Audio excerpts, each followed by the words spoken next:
तो दोस्तों आज जिस मूवी को हम एक्सप्लेन करने जा रहे हैं उस मूवी के अंदर 3 शॉर्ट फिल्म्स हैं और जैसा कि आप जानते हो आज तक मैंने जितनी भी शॉर्ट फिल्म्स को एक्सप्लेन किया है वो सभी की सभी तगड़ी होती हैं और एज ऑलवेज ये शॉर्ट फिल्म भी काफी ज्यादा तगड़ी है और आप मूवी के एंडिंग में ये जरूर कहोगे कि मेरे 10-15 मिनट जितने भी थे वो बर्बाद नहीं गए क्योंकि इसमें ठूस ठूस कर भरा है एंटरटेनमेंट का डोज। तो ज्यादा देरी ना करते हुए मेरे भाई वीडियो को लाइक और एक छोटा सा कमेंट करके पलथी मार के तैयार हो जाओ, मूवी स्टार्ट होने जा रही है। खैर पहले मूवी का नाम जान लो, इसका नाम है this is how you die और इसे डाउनलोड कैसे करना है ये थोड़ा सा आगे बताता हूँ। तो मूवी स्टार्ट होती है और हम देख पाते हैं एक लड़की को जो कि सुबह सुबह, अब मुझे समझ नहीं आ रहा भद्दर दोपहरी में कौन जॉगिंग करता है, पर ये सुबह सुबह बिल्कुल धूप में जॉगिंग करके आ रही होती है और तभी इसकी नजर पड़ती है एक अजीब सी मशीन पर जिसका नाम था मशीन ऑफ डेथ। मतलब कि वो मशीन प्रेडिक्ट करके बताती थी कि आपकी डेथ कैसे होगी और यहाँ पर उसमें लिखा हुआ भी था कि इसकी प्रेडिक्शन 100% करेक्ट होती है। मतलब ये लोग डेटॉल की तरह 99.9% वाले नहीं हैं, पूरी तरह से बिल्कुल 100% वाले हैं। तो जेसिका भी थोड़ा सा इंटरेस्टेड होती है और एक कॉइन डाल के चेक कर लेती है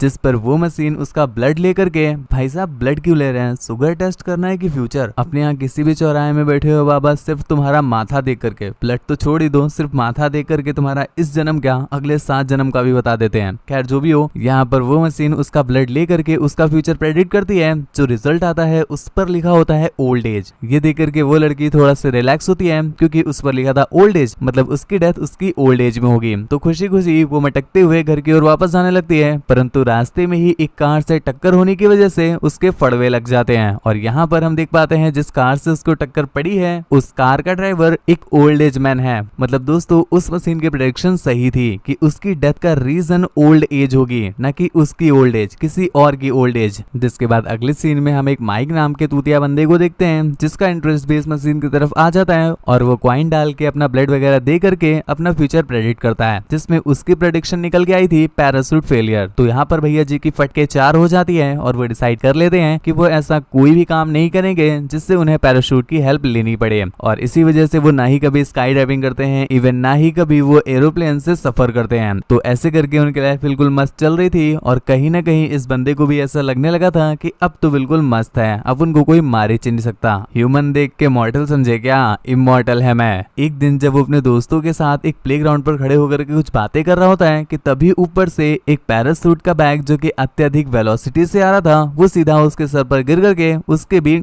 फड़वे लगा देता है, जहां पर हमें पता चलता है कि जी हाँ मशीन की प्रेडिक्शन बिल्कुल सही थी कि उसकी डेथ पैराशूट के फेलियर से होगी। अब ऐसा जरूरी नहीं कि उसके साथ ही फेलियर हो। जिसके बाद हम देखते हैं एक और बंदे को जिससे मशीन प्रेडिक्ट करके बताती है कि उसकी डेथ का रीजन हॉट गर्ल होगी। अब यहाँ पर बंदा समझ जाता है कि सारी हॉट गर्ल से उसे दूर रहना है वरना कोई कन्या ही उसे हरिद्वार पहुंचा देगी, जिस वजह से वो कन्याओं से दूर रहने लगता है और कुछ समय के बाद उसे भी कहीं ना कहीं लगने लग जाता है कि अब तो अपन सेफ है। इसी चलते एक दिन जब वो बीच के पास बैठा हुआ था तो वहाँ पर एक अदरंगी कन्या उसके पास आकर के उसे उसके फेस पर सनस्क्रीन लगाने को बोलती है। भाई साहब की ऑलरेडी कन्याओं से फटती है तो वो उसके बाद ना मान करके वहाँ से 9 to 11 होने लगते हैं और मन ही मन कहते हैं मौत को छू के टक से वापस आ सकता। लेकिन इतने में ही हम देखते हैं एक लड़की जो कि आधी जली हुई थी वो दौड़ते दौड़ते उसे आती है और अपने लपेटे में उसे भी ले जाती है। मतलब दोस्तों यहाँ पर मशीन की प्रेडिक्शन बिल्कुल सही थी। जिसके बाद हम देखते हैं माइली नाम की एक लड़की को जिससे भी सेम इन्हीं लोगों की तरह उस मशीन में इंटरेस्ट आ गया था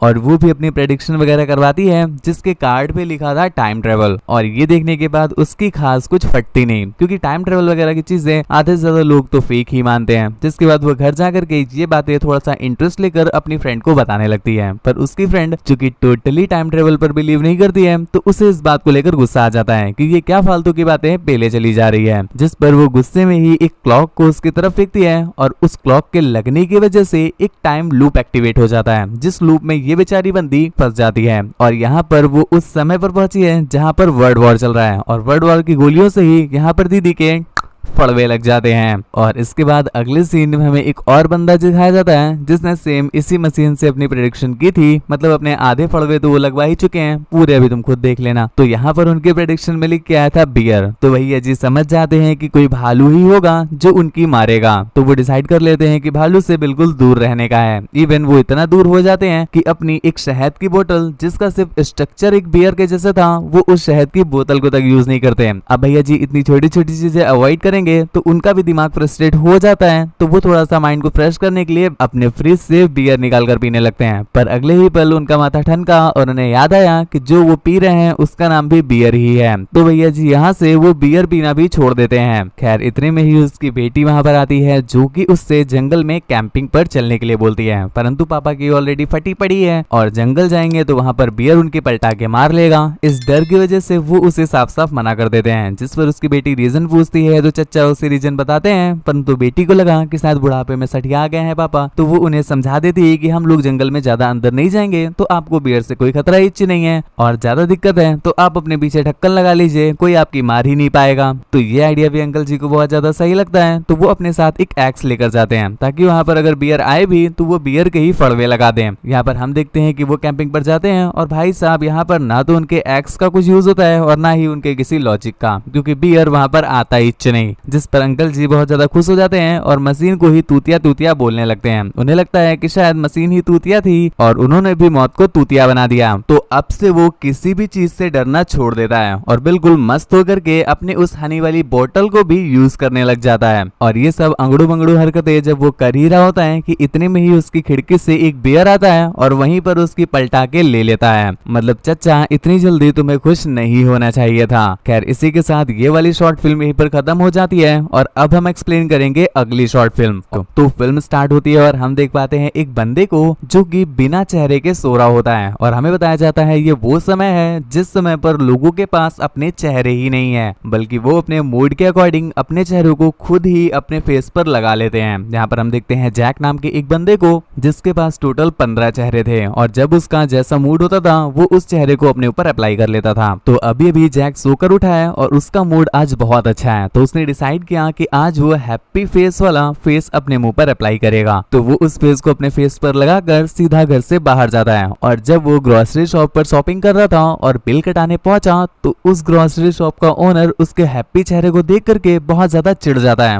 और इसके बाद हम देखते हैं कि जब जैक वहां से बाहर निकलता है तो आसपास के लोग भी उसे काफी अजीब तरह से घूरने लगते हैं, उसे देख करके मुंह बनाने लगते हैं, चिढ़ाने लगते हैं वगैरह वगैरह, क्योंकि किसी को भी उसका हैप्पी फेस पसंद नहीं आ रहा था। न सिर्फ रास्ते में, इसके साथ साथ वो जब बस से ऑफिस जा रहा था तो वहां पर भी उसके साथ सभी लोग बदतमीजी करते हैं। इवन जब वो ऑफिस में पहुंच जाता है तो उसके बॉस भी उसके साथ बदतमीजी करते हैं। इवन उसके कलीग भी आज उससे बिल्कुल भी ठीक से बात नहीं कर रहे हैं, उसे बात बात पर डांट रहे हैं, उल्टे सीधे कमेंट कर रहे हैं, चिढ़ा रहे हैं, उस पर पेन फेंक कर मार रहे हैं, धक्का दे रहे हैं वगैरह वगैरह। तो जैक इन सब चीजों से काफी ज्यादा फ्रस्ट्रेट हो जाता है और यहाँ पर बैठ करके वो एक स्माइली बनाता है, पर अगले ही पल उसे रियलाइज हुआ कि ये स्माइली अच्छी नहीं है, तो वो उसके चेहरे को सैड कर देता है। और अब तक तो आप भी उसे देख चुके हो वो कितना ज्यादा सैड हो गया है। और जब वो सैड होकर के घर पर वापस आ रहा था तो आसपास के लोग उसे देख करके बहुत ज्यादा खुश हो रहे थे। जैसे कि आप देख पा रहे हो सभी लोग उसे देख करके बहुत ज्यादा ग्लैड फील कर रहे हैं और ये चीज जैक को और भी ज्यादा परेशान कर देती है। तो वो घर आकर के अपने उस चेहरे को उतार देता है और यहाँ पर हम देखते हैं उसका एक और हैप्पी चेहरा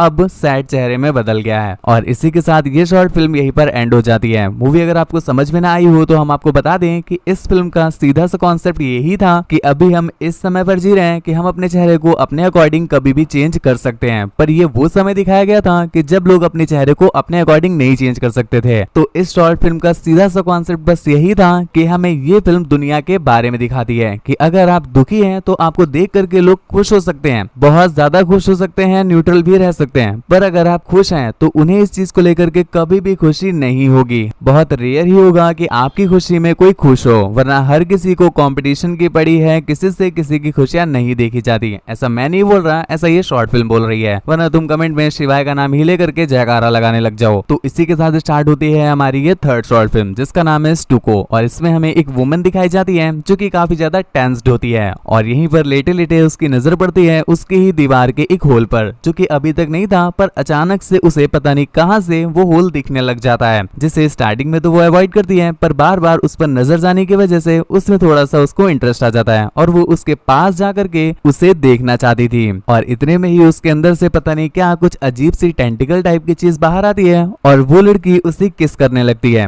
और इतने में ही उसकी आंख खुली और हमें पता चला कि भाई साहब ऐसा कुछ भी नहीं हुआ था, दीदी को तो बस सपना आया था, लेकिन इस सपने ने उनकी एल लगा दी है। तो वो काफी ज्यादा परेशान हो जाती हैं और ड्रिंक वगैरह करके काम करने लगती हैं। लेकिन इतने में ही हम देखते हैं काम करते करते वो बेहोश हो गई और जब उसे होश होश आया तो वो उसी दीवार के पास होती है। अब वो उस दीवार से इतना ज्यादा फ्रस्ट्रेट हो गई थी कि वो उस दीवार को ही तोड़ देती है। पर जब उसने दीवार को तोड़ा तो उसे उसके अंदर कुछ अजीब सी चीज दिखाई देती है, और जब वो उस दीवार के अंदर जाती है तो यहाँ पर तो वो एक दूसरे ही यूनिवर्स में आ गई हो मानो, जहाँ पर आसपास कुछ भी नहीं था, बस सामने एक एलियन टाइप का पता नहीं क्या ही चीज है। वो दिख तो एलियन जैसी रही है पर वो एक चेयर टाइप का भी है। तो वो लड़की उसके पास जाकर उस पर बैठ जाती है, लेकिन इतने में ही वो एलियन जैसी या वो जो भी चेयर जैसी चीज है वो उसे पकड़ने लग जाती है, जिससे उस लड़की की भी फटके चार हो गई कि भैया जी कहीं ये पकड़ के दबाने ही ना लग जाए। तो वो जल्दी से किसी तरह से अपने आप को छुड़ाती है और फिर उस एलियन के छक्के छुड़ा देती है। दे जूता दे जूता दे जूता दे जूता संट कर देती है, जिसके अगले ही पल हम देखते हैं कि दीदी अपने होश आवाज में हाइच नहीं, और उन्होंने एलियन को नहीं बल्कि अपने ही कार के फड़वे लगा दिए। मतलब दोस्तों दीदी इतना ज्यादा